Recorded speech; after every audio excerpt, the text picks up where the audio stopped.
Before we dive in, viewer discretion is advised. This content is for entertainment purposes.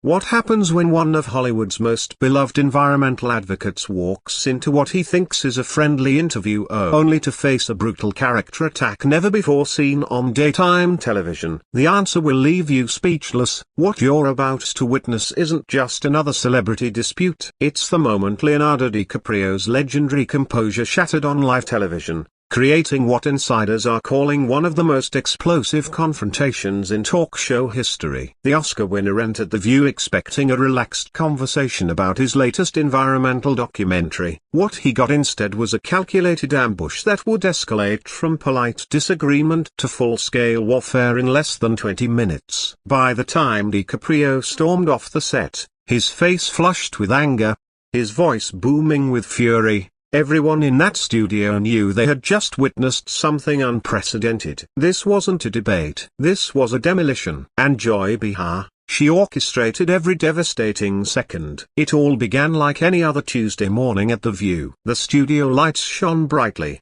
casting their usual warm glow across the iconic semicircular table. The audience filed in, excited for another episode of their favorite talk show, completely unaware they were about to witness television history. Leonardo DiCaprio, dressed immaculately in a tailored navy suit and an open-collared white shirt, made his entrance to enthusiastic applause. He flashed that famous smile, waved to the crowd, and exuded the kind of easy confidence of someone who had done countless interviews before. Why wouldn't he be relaxed? He was there to talk about something he cared deeply about, his new environmental documentary that had been making waves in the film festival circuit.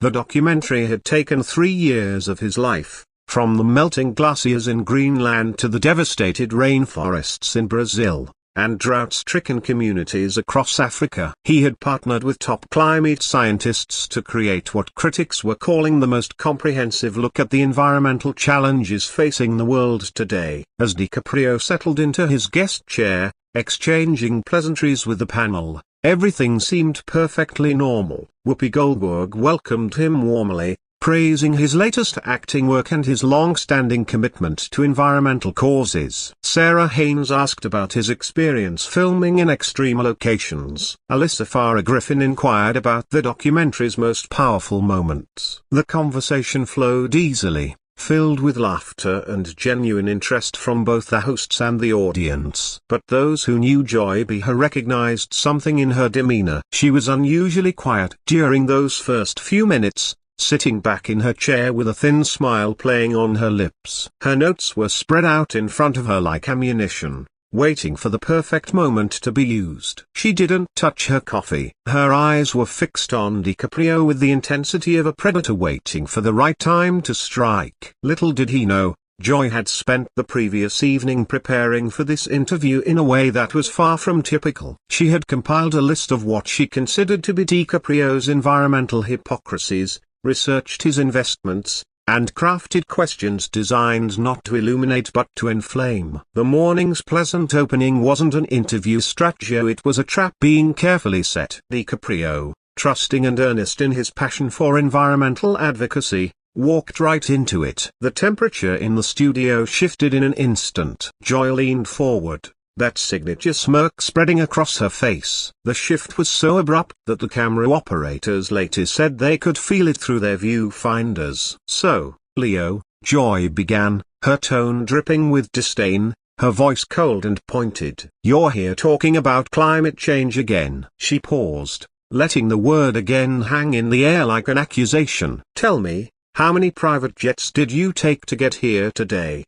The cheerful murmur of the studio audience died instantly. DiCaprio's eyebrows furrowed slightly, surprise flickering across his features. He had expected questions about the documentary's findings, the scientists he worked with, the solutions being proposed, but this was something entirely different. "Actually, Joy," he replied, keeping his voice calm but tight with tension, "I drove here from my hotel. I've been very conscious about reducing my carbon footprint, which is exactly why I'm here today to discuss a broken bar." "Oh, please," Joy interrupted with a dismissive wave of her hand, as though his words were inconsequential. You lecture the rest of us about our carbon emissions while you yacht around the Mediterranean with supermodels. Don't you think that's just a tiny bit hypocritical? The word hypocritical landed like a slap. The other hosts shifted uncomfortably in their chairs. Whoopi Goldberg's eyes darted between Joy and DiCaprio,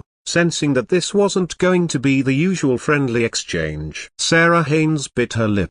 Alyssa Farah Griffin's smile froze. The audience sat in stunned silence, sensing that something had shifted but unsure just how far it would go. DiCaprio straightened in his chair, his posture shifting from relaxed to defensive. His voice remained measured, but there was now an edge to it, the first crack in his calm. Joy, I think you're conflating personal choices with systemic advocacy. Yes, I've made mistakes in the past, but I've also donated over $100 million to environmental causes. I've changed my entire lifestyle. 100 million? Joy scoffed loudly, her voice mocking. That's pocket change for someone worth $300 million. What percentage of your wealth is that? Really? She didn't wait for an answer. And don't even get me started on that foundation of yours. How much of that money actually goes to the environment versus administrative costs? DiCaprio's grip on the armrests tightened. His knuckles turned white as he forced his hands to stay still. I'm sorry, he said, his voice low and controlled. Are you questioning the legitimacy of my foundation? His tone had shifted a dangerous warning. Because if you are, he continued, I can provide you with detailed financial reports that show exactly where every dollar goes. Joy leaned back in her chair, visibly satisfied, like a chess player who had just executed the opening move of a winning strategy. Oh, I'm sure you can provide reports, she said, her voice dripping with sarcasm. Hollywood accounting is famous for making numbers say whatever you want them to say. Just like how you made yourself look like an environmentalist while burning fossil fuels faster than most small countries.